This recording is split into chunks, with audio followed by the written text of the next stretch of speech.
There are several characters that surprised me in the writing of Bastille Day. I didn't expect Cal to be one of those, and he isn't. I didn't expect Nadia to be one of those, and she isn't.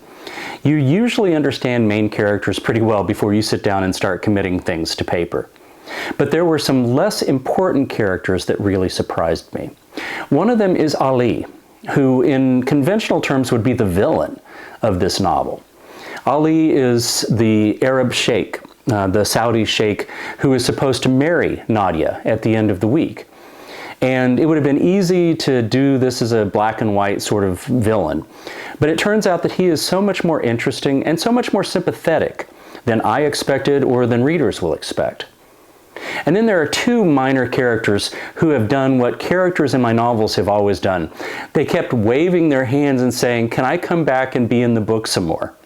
So Frederick, the bartender in Harry's New York Bar, was going to be a very small character. He was going to appear in an opening scene. And he turns into somebody who is almost like an oracle or a mentor for Cal. He describes himself as a kind of priest, standing behind the bar and paying attention to the broken-hearted people who pass in front of him every day. Frederick is based on a real bartender that I met some years ago in Harry's New York Bar. I love him dearly. I am very disappointed when I walk into Harry's and he is not actually there. The other character is Allison, who again was going to be a minor character who would be just sort of a friend of Cal's and who turns into his best friend during the course of the novel.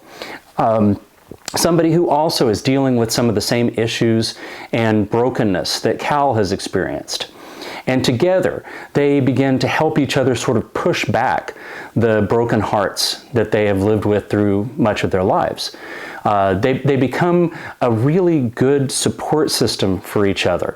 And I remember there's a scene maybe halfway to two-thirds of the way through the novel where they turn to each other and they said, "We should be friends." And they exchange numbers in their cell phones. And I was like, I didn't expect that to happen.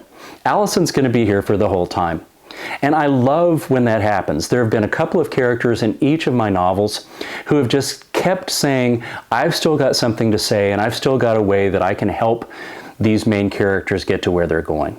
And so those are the three characters who are most surprising to me and the ones that I enjoy seeing on the page when I come back and read.